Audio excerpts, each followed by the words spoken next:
Bonjour à tous et bienvenue dans ce nouvel épisode du podcast Vers un équilibre digital de la Haute École Léonard de Vinci. Depuis nos studios, je vous accompagne dans cet épisode qui abordera la cyberdépendance. Nous allons essayer avec mes invités de vous donner des pistes de solutions afin d'adopter de bons gestes et de bonnes pratiques pour un usage raisonné des outils numériques qui nous entourent. Installez-vous confortablement et plongez-vous dans le monde passionnant de l'équilibre digital.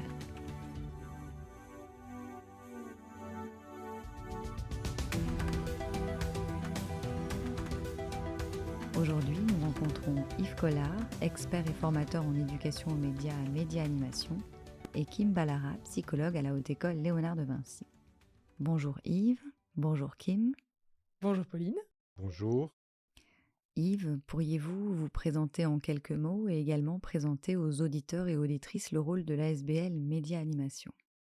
Donc, personnellement, je suis formateur expert en éducation aux médias et plus particulièrement, je m'intéresse aux pratiques et aux effets des médias, en quelque sorte, ce que les médias nous font et ce que nous faisons aux médias.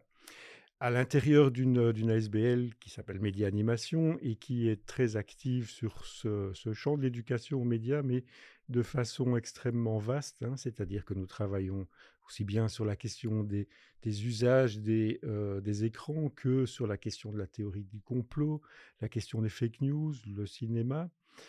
Et puis nous avons aussi des activités de recherche, notamment une recherche qui s'appelle Génération 2020, qui est une grande enquête auprès de plus de 1000 enfants et adolescents en Fédération Wallonie-Bruxelles pour tenter de déterminer quels sont leurs usages réels des médias, hein, au-delà de toutes les questions de pensée commune, hein, et d'idées un peu toutes faites autour des usages médiatiques. Kim, pourriez-vous vous présenter en quelques mots et également votre travail au sein de la Haute École Léonard de Vinci? Je m'appelle Kim Ballara et je suis psychologue pour la Haute École Léonard de Vinci. Et donc, je fais partie du service psychosocial où il y a à la fois des assistantes sociales et où je travaille en tant que psychologue, où j'accueille les étudiants de manière individuelle, donc à leur demande. Ça peut être des questionnements, un mal-être, une recherche de solutions en interne ou en externe. Donc, par exemple, il m'arrive de réorienter les étudiants vers l'aide à la réussite, le service d'orientation notamment, ou alors en externe, que ça soit vers différents thérapeutes par rapport aux besoins. C'est vraiment l'idée de pouvoir être là en première ligne et accueillir la demande en interne. Les rendez-vous, tant au niveau des assistantes sociales qu'auprès de moi, sont gratuits et confidentiels. Et donc, on se trouve chacune sur... il y a une présence sur chaque site, donc à la fois à Louvain-la-Neuve, à Alma et à Ixelles. Merci. Le sujet qui nous intéresse dans ce podcast est la cyberdépendance. Pourriez-vous en donner une définition? Qu'est-ce qu'on entend par ce terme et où commence la cyberdépendance? Alors, il y a effectivement une définition qui est proposée par l'OMS qui d'abord détermine le champ de la cyberdépendance. Pour l'OMS, c'est ça depuis 2019. On n'est pas cyberdépendant aux écrans. On est cyberdépendant à des pratiques liées aux écrans. Et on n'est par exemple pas cyberdépendant aux réseaux sociaux. On est cyberdépendant, alors toujours d'après l'OMS, potentiellement aux jeux vidéo, ce que l'OMS appelle Video Game Disorder, ou aux jeux de hasard, hein, sur les écrans. Donc déjà, on n'est pas cyberdépendant à Facebook, Instagram, TikTok et toute la clique. Donc ça, c'est déjà le champ. Et puis, il y a une série d'effets, hein, qui sont liés à l'usage un peu excessif de ces écrans, mais uniquement dans la question des jeux vidéo, qui peuvent amener l'OMS à déterminer ou à formuler un diagnostic de cyberdépendance. Et c'est notamment la perte du contrôle sur ces activités d'écran, c'est la priorité que l'on donne aux activités d'écran et donc qui vont déborder sur d'autres activités. Et puis aussi, c'est l'idée potentiellement qu'il y a un retrait de la vie sociale pour plus de 6 mois, en tout cas, c'est ce que l'OMS affirme à propos de cette cyberdépendance. Donc, on peut parler du coup de cyberdépendance plutôt comportementale, mais pas de cyberdépendance aux écrans, comme on pourrait avoir une dépendance à une toxicomanie quelconque. Il n'y a pas de substance psychotrope dans un écran. Merci Yves. Comment savoir si on est sujet à ce type de mécanisme, à ce type de dépendance? Alors, L'OMS précise toujours qu'il y a une pathologie associée. Et on ne sait d'ailleurs pas trop si cette pathologie, c'est un terrain, si c'est un symptôme. Mais en tout cas, il y a toute une série de pathologies individuelles qui sont des signes, qui peuvent être des signes alarmants, c'est-à-dire associés à une cyberdépendance. On peut relater les cas de dépression profonde, d'autisme, de schizophrénie, de troubles de l'anxiété. Quelque chose sur quoi je voudrais insister aussi, c'est qu'il y a des contextes sociaux qui favorisent le développement potentiel de la cyberdépendance. Et ces contextes sociaux, c'est par exemple se situer dans un univers social, dans un contexte social problématique. Par exemple, une famille toxique, par exemple, ou un entourage toxique, qui vont faire en sorte qu'on va se réfugier dans les écrans. C'est par exemple une caractéristique assez significative des adolescents qui sont harcelés. Ils vont avoir tendance à se réfugier peut-être de manière excessive dans les écrans et donc être préparés à un terrain de cyberdépendance. Merci. Et à ce titre, quelles peuvent être les conséquences sur la santé mentale et physique de ces individus ? On peut dire, sans trop se tromper, qu'il y a effectivement une série d'effets. Donc le développement d'une forme d'anxiété, une grande fatigue aussi. Alors ça, c'est pas négligeable, et c'est peut-être le plus important. La difficulté à communiquer avec ses pairs. Alors c'est plus particulier chez les enfants, mais qui vont avoir tendance à avoir des difficultés de communication en direct avec leur père. Donc ça, ce sont différents éléments problématiques liés à certains effets potentiels de la cyberdépendance. Donc pour compléter ce que vient de dire Yves sur les conséquences sur la santé mentale et physique, au niveau mental, il peut y avoir une certaine dispersion. Si on est tout le temps en train de courir après différentes applications, regarder les notifications, être tout le temps connecté et répondre tout le temps, ce qui fait qu'il peut y avoir une activation vraiment très élevée du système nerveux. Et du coup, vraiment non-stop le cerveau qui va être sollicité et qui peut créer un espèce de brouillard mental où il y a une sollicitation constante et il n'y a pas de temps de pause pour le cerveau. Paf, notification de mail, téléphone, etc. Montre connectée. Comme j'ai dit, je tire un peu le trait à l'extrême.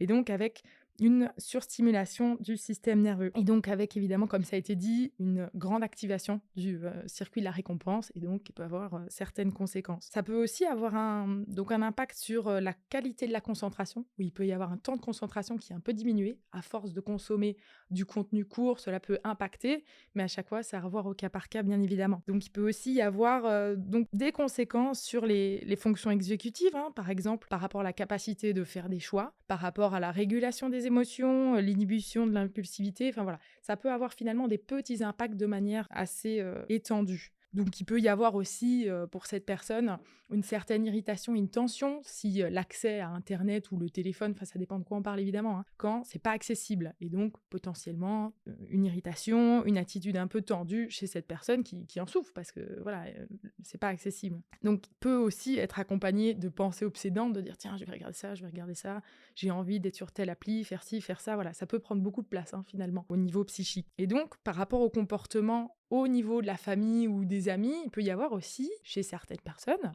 des conséquences relationnelles ? Complètement, il peut y avoir. Donc c'est vraiment, ça peut être accompagné parfois un petit peu de honte et culpabilité, de se dire tiens, je passe beaucoup de temps sur mon téléphone, les autres pas, de se comparer aux autres. Et donc voilà, un certain impact, comme ça a déjà été dit, relationnel, de prise de distance, où c'est un peu, on surinvestit certaines sphères au détriment d'autres. Comme ça a déjà été dit, c'est très chronophage et donc ça peut prendre une grande place. Et donc pour compléter, possiblement, parfois ça peut avoir un impact sur le sommeil, le cycle de sommeil, et donc potentiellement amener certaines insomnies. Donc c'est un peu un scénario catastrophe, mais ce sont des possibilités, donc juste à avoir en tête pour savoir, finalement, qu'est-ce qui est possible dans cette connexion extrême, entre guillemets, aux écrans à laquelle on pourrait participer.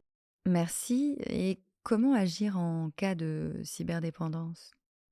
Alors, c'est là qu'il me semble important de rappeler un peu que tout ça fonctionne comme une espèce de pyramide à base très large. Trop souvent, on a l'impression qu'un individu est cyberdépendant, alors que pas du tout. Et donc, il y a 4 niveaux là-dedans. Donc, le premier niveau, c'est finalement le niveau le plus courant. On va trop sur les écrans, mais ça ne pose aucun problème. Donc, on estime, alors ça, c'est quelque chose qui est très présent dans les représentations adultes, on estime qu'à partir de 3 heures d'écran, 4 heures, 5 heures, ça ne va plus, on est cyberdépendant. Alors qu'en fait, il y a une caractéristique là-dedans, c'est il n'y a aucun effet problématique. Le seul problème que ça pose, c'est sur l'entourage qui s'inquiète et qui va trouver que les écrans sont moins légitimes qu'une autre activité. Hein. Flaubert, c'est quand même beaucoup plus intéressant que Fortnite. Et Flaubert, on peut y passer la nuit. Tandis que Fortnite, 3 heures, c'est déjà trop. Donc, déjà, un certain nombre de gens s'inquiètent à ce niveau-là. Alors, particulièrement les parents. Donc ça, c'est le premier niveau. Alors, il y a un premier niveau qui est problématique, c'est le simple niveau de la chronophagie, qui représente à peu près de 90% des cas problématiques. Autrement dit, l'activité d'écran prend tellement de temps qu'elle empêche un certain nombre d'activités, et notamment le sommeil. Alors ça, c'est le premier niveau problématique, hein, évidemment, qui nécessite que l'on mette en place des règles d'usage, au niveau du temps, simplement. Mais quand même, la grosse caractéristique, c'est qu'il n'y a pas de perte de contrôle des activités de la part de l'individu. L'individu réussit toujours à l'école, passe ses examens sans encombre, a toujours autant de potes et peut-être même davantage d'amis s'il est sur les écrans que pas du tout. Hein, donc c'est quand même quelque chose d'important à souligner. Donc ça, c'est le premier niveau. Il y a un deuxième niveau qui est à peu près 10% des cas problématiques, c'est la passion. L'individu non seulement passe beaucoup de temps sur les écrans, mais en plus est passionné par les activités qu'il y mène. Alors, c'est problématique parce que non seulement il y passe beaucoup de temps, mais deuxièmement, il trouve ça beaucoup plus intéressant que tout le reste. Mais la grosse caractéristique, c'est la joie dans le partage. Hein. L'individu est heureux de faire découvrir ces nouveaux jeux, ces nouvelles activités. Alors, souvent, on confond cette étape-là avec la cyberdépendance parce qu'il y a une augmentation forte de l'activité à ce moment-là. Et la tendance est parfois à intervenir beaucoup trop tôt parce que dans nos sociétés occidentales, parfois le plaisir, et notamment le plaisir du jeu, est souvent réprimé comme étant quelque chose de tout à fait illégitime par rapport à d'autres activités. Et puis, il y a le dernier petit niveau, le pourcentage dont on a parlé, qui est véritablement la cyberdépendance, qui concerne, alors, pour l'OMS, 4 à 5% des sujets problématiques. Bien entendu, il y a un pourcentage à peu près équivalent, peut-être, de sujets pré-problématiques. Et donc, l'individu peut tourner autour de ces quatre niveaux-là. Et à chaque fois, l'entourage est susceptible de s'inquiéter en se disant mais attention, cyberdépendance, il faut faire gaffe, il faut le sauver, alors que ça ne concerne que 4 ou 5% des usages problématiques. Ces chiffres sont caractéristiques de la cyberdépendance au niveau mondial. Est-ce qu'on a des chiffres sur la cyberdépendance en Belgique? Alors, je ne connais pas les chiffres spécifiques pour la Belgique, mais ça doit être semblable. Je ne pense pas qu'il y ait des différences, par exemple, en termes de temps d'usage des écrans. Une fois qu'on a des écrans, on est plutôt dans une inflation d'usage ou dans une espèce d'aliénation par rapport aux écrans. Et donc, il n'y a pas, je pense, de caractéristiques culturelles. Le seul frein, potentiellement, c'est le coût, en fait, qui peut faire en sorte que certaines populations, parce qu'elles sont davantage exposées aux écrans, sont aussi davantage exposées aux cyberdépendances. Est-ce qu'il y a une tranche d'âge qui est particulièrement à risque? Est-ce qu'il y a un public plus à risque qu'un autre? Alors, les adolescents sont un peu plus à risque que les autres, simplement parce que chez les adolescents, il y a peut-être une certaine forme de difficulté de régulation des activités. Il y a cette gourmandise pour les écrans qu'on a bien mesurée dans une enquête qui s'appelle Génération 2020. Et puis aussi, il y a à un certain âge, l'adolescent va se prendre de passion pour quelque chose. Du coup, il va davantage être dans la tranche des passionnés excessifs que des cyberdépendants. Et donc, c'est cette zone un peu curieuse où il est très difficile de poser un diagnostic entre passion dévorante et cyberdépendance réelle. Du reste, l'OMS, j'ai envie de le rappeler, estime qu'il est très compliqué de poser un diagnostic avant l'âge de 18 ans parce que l'adolescent de moins de 18 ans a des comportements par rapport à ces sujets d'intérêt qui ressemblent à quelque chose qui est la dépendance. Il faudrait pouvoir aussi se méfier, par exemple, beaucoup des métaphores qui sont liées à la drogue, par exemple. Hein. Donc, on ne peut certainement pas comparer un écran à une autre toxicomanie, enfin, à une toxicomanie tout court. Merci. Et finalement, comment peut-on aider quelqu'un de notre entourage que l'on pense être cyberdépendant? Évidemment, quand on est dans la cyberdépendance, il faut se tourner vers un professionnel, un psychologue, qui sera peut-être d'ailleurs un psychologue plutôt systémicien, dans la mesure où cette dépendance aux écrans peut-être être en quelque sorte l'arbre qui cache la forêt de toute une série de problèmes, y compris familiaux, à l'intérieur de la famille. Et donc, aider les proches, hein, moi j'aime bien la règle des 3 A. Donc, excluons le fait qu'on est dans la cyberdépendance pure et dure, mais qu'on est dans cette zone un petit peu complexe, hein, où on est dans la simple chronophagie ou dans la passion dévorante. Pour moi, il y a la règle des 3 A. Le premier A, c'est l'autonomie, c'est-à-dire amener son proche, ou alors son enfant ou son adolescent, à devenir autonome et à pouvoir réguler lui-même ses propres activités. Ça passe par la mise en place d'un certain nombre de règles, notamment liées au moment de l'usage et à la durée de l'usage. Hein. Donc des règles, par exemple, pas les jours d'école, pas après 22 heures, pas 2 heures avant de dormir, enfin des règles un petit peu qui dépendent fortement des valeurs, du contexte familial, mais donc mettre en place des règles pour que l'individu comprenne qu'il y a là quelque chose à mettre en place et que petit à petit, il puisse contourner ou aménager ou amender ces règles. Le rôle de l'entourage, c'est de pouvoir observer si les règles sont correctement mises en place. Hein. Donc ça, c'est le premier A, mettre en place des règles lesquelles on s'en fiche, mais il en faut. Le deuxième A, c'est l'alternance. Il vaut mieux faire en sorte d'alterner les activités de l'écran et puis du sport, ou alors alterner des activités à l'intérieur même de l'écran, un peu de recherche, un peu de jeux vidéo, un peu de papote avec les amis, etc. Et troisième A, c'est l'accompagnement, considérer que les écrans, c'est un sujet de discussion comme les autres. C'est pas un sujet tabou, c'est pas le truc dont on se méfie comme on pourrait se méfier par exemple de l'alcool et donc on n'en parle jamais. On peut parler entre amis des écrans, il faut en parler et en faire un sujet de conversation comme les autres. Tiens, c'est quoi ton jeu préféré? Qu'est-ce que tu trouves d'intéressant là-dedans? Est-ce que ton prochain jeu, c'est quoi? Enfin, donc, ne pas être dans la répression idiote par rapport à des activités qui sont avant tout des activités de divertissement. Et je le rappelle, pour l'OMS, à ce jour, la cyberdépendance ne concerne que les jeux vidéo forcément sur écran. Donc pour compléter ce qui a déjà été apporté, dans un premier temps, je dirais qu'il y a quelque chose de très simple, c'est d'aller voir évidemment la personne, d'en parler, mais tout en parlant de soi, parler en jeu. Puisqu'avoir une attitude où on va un petit peu attaquer l'autre, avec tiens, je remarque que tu fais ci, tu fais ça, tu es tout le temps sur son téléphone, ça n'aide pas à la connexion et ça met un peu une distance et ça peut mettre un peu le sujet de côté. Alors plutôt de parler de soi, dire tiens, voilà, moi je constate que tu es sur ton phone et ça m'inquiète, j'aimerais passer plus de temps avec toi, etc. C'est beaucoup plus facile à entendre, donc évidemment dans la question du lien par rapport à l'autre. Et éventuellement, si la personne s'ouvre et parle de ce problème qui est peut-être une souffrance chez elle, c'est de venir vraiment proposer une écoute. Et donc, être là et écouter sans apporter de conseils non sollicités, sans commencer à dire, tiens, moi, si j'étais à ta place, je ferais ça. Non, c'est pas le lieu. Si on a envie un petit peu d'écouter l'autre, ça peut vraiment être important de pouvoir être là, à l'écoute, et éventuellement, s'il y a une demande qui émerge de la part de la personne, l'aider dans une démarche d'information, de recherche d'aide extérieure pour aller plus loin. Mais vraiment, je crois que dans un premier temps, c'est parler de soi et être présent pour l'autre. Dans le cadre d'une consultation d'une professionnelle de la santé mentale, je dirais que le plus important, notamment des études en parlent, c'est d'aller voir un professionnel à qui on se sent à l'aise, quelle que soit son approche, qu'il soit systémicien, humaniste, analyste, peu importe. Je crois que chaque approche peut être intéressante. Certains ont des préférences, mais le plus important dans la réussite d'une thérapie, c'est le lien entre le thérapeute et le patient. Donc, je crois que ça, c'est vraiment un point d'attention à avoir. À ce titre, si la première consultation est un échec selon nous, faut-il s'arrêter là ou justement par rapport à ce que tu viens de dire, conseilles-tu d'aller vers un autre praticien ?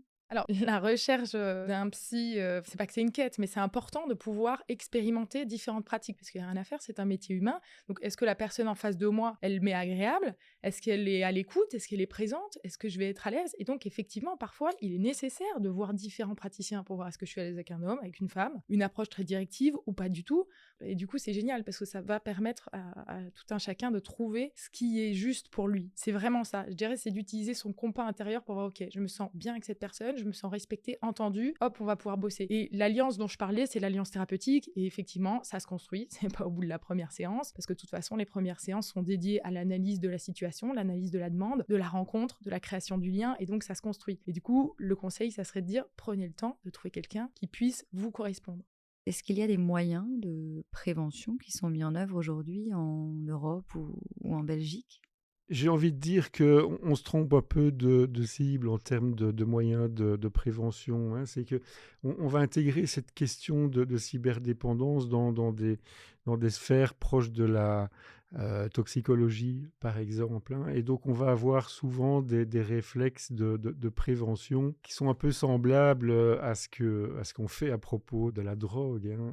C'est-à-dire, avant tout, mettre l'accent sur les effets délétères des écrans, hein, en agitant toute une série de chiffons rouges, en disant c'est pas bien. Alors, souvent, sous la forme de 2 axes de prévention, la question des valeurs, c'est pas bien, hein, parce qu'on y perd son temps, parce que c'est du jeu, et donc il y a des choses beaucoup plus intéressantes à faire. Et le deuxième axe, qui est à mon avis plus problématique, c'est l'axe de la pathologisation des pratiques normales, avec le risque qu'à l'avenir, on développe, et ça existe déjà, des centres de cure, de désintoxication des écrans, voire même plus tard, et on arrivera peut-être à ça un jour, des prises médicamenteuses qui vont permettre de résoudre le problème, alors que ça, c'est plutôt mon regard sociologique. La question des difficultés liées aux écrans, elle est plutôt à situer dans un contexte familial ou dans un contexte social de l'individu, plutôt qu'à un lien excessif à un écran qui serait par définition addictogène. Justement, à ce titre, par rapport aux auditeurs et auditrices qui nous écoutent, quels seraient les conseils pour adopter un usage plus raisonné du numérique?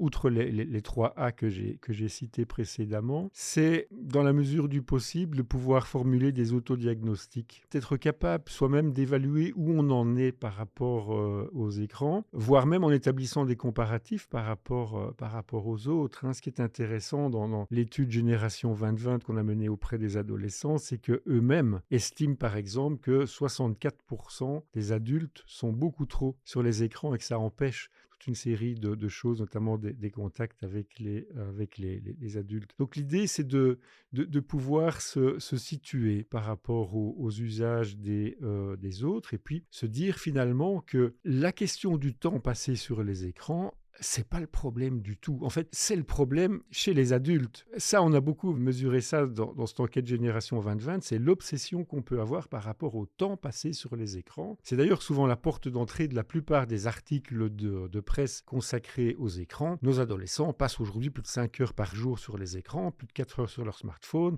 etc. Et la conclusion vient toute seule, ils sont donc cyberdépendants. En réalité, quand on travaille avec les adolescents, ce qu'on constate, c'est que les adolescents ne s'imaginent pas être sur les écrans. Ils sont en train de discuter avec leurs amis, ils sont en train de faire des recherches, ils sont en train de s'amuser à des jeux. Bref, ils mènent toute une série d'activités qui, pour eux, sont bien largement déterminantes et supérieures à la question du temps qu'ils y passent. Ils ne savent pas dire combien de temps ils sont sur les écrans. Par contre, ils savent dire combien de temps ils ont discuté avec leurs potes, combien de temps ils ont passé à faire des recherches, combien de temps ils ont joué en ligne. Et donc, l'idée, c'est d'arriver à une espèce d'évaluation des pratiques. Qu'est-ce qu'on y fait plutôt que où suis-je? Combien de temps sur quel écran? Et donc là, je pense qu'à partir de là, on peut arriver à réguler soi-même ses propres pratiques. Donc pour compléter ce qui a déjà été apporté, je dirais que le point de départ, c'est d'analyser sa consommation et de se dire, tiens, voilà, aujourd'hui dans tous les téléphones,